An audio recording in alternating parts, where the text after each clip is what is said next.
नमस्कार, मैं सत्यम सिंह सूर्यवंशी आप सभी का अपने कार्यक्रम काम की बात में हार्दिक स्वागत और अभिनंदन करता हूं। आज का विषय है योग क्या है। कल 21 जून को संपूर्ण विश्व में अंतर्राष्ट्रीय योग दिवस का पर्व धूमधाम से मनाया गया, जिसे अंग्रेजी संस्करण में योगा डे का नाम दिया गया। सर्वप्रथम हमें यह जानना चाहिए कि योगा कोई शब्द नहीं है। योगा अंग्रेजी भाषा का संस्करण है जो योग शब्द को विकृत कर देता है। दूसरा, हमें यह समझने की आवश्यकता है कि योग के नाम पर संपूर्ण विश्व में जो शारीरिक व्यायाम, आसन और प्राणायाम कराया जा रहा है, यह योग नहीं है। योग का अर्थ भिन्न है और शारीरिक प्राणायाम, शारीरिक व्यायाम, शारीरिक आसन भिन्न है।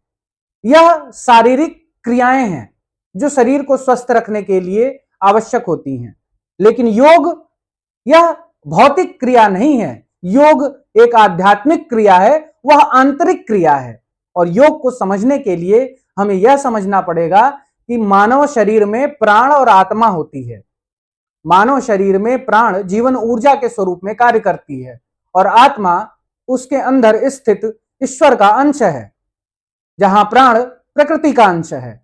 जब एक व्यक्ति, पुरुष या स्त्री, स्वयं को ध्यान की अवस्था में प्रतिष्ठित करता है, जिसे समाधि की अवस्था भी कहते हैं, तो वह अपने प्राण को, जो प्रकृति का अंश है, उससे एकात्म कर लेता है और अपनी आत्मा को जो ईश्वर का अंश है उससे एकात्म कर लेता है।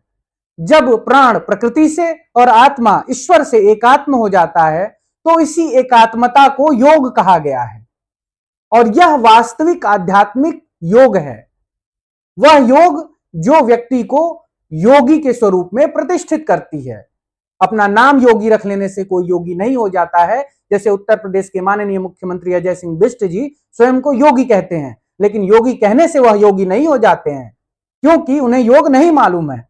वह योग जो कालांतर में महादेव शंकर ने किया था, वह योग जो देवी पार्वती ने किया था, वह योग जो यीशु मसीह ने किया था, वह योग जो श्री कृष्ण ने किया था, जिस योग में उनकी आत्मा परमात्मा एक ईश्वर पिता परमेश्वर में विलीन हो गई थी और आत्मा के माध्यम से ईश्वर की अभिव्यक्ति स्पष्ट हुई थी, इसे वास्तविक योग कहा जाता है।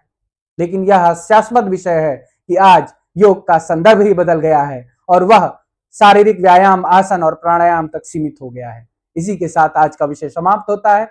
नमस्कार।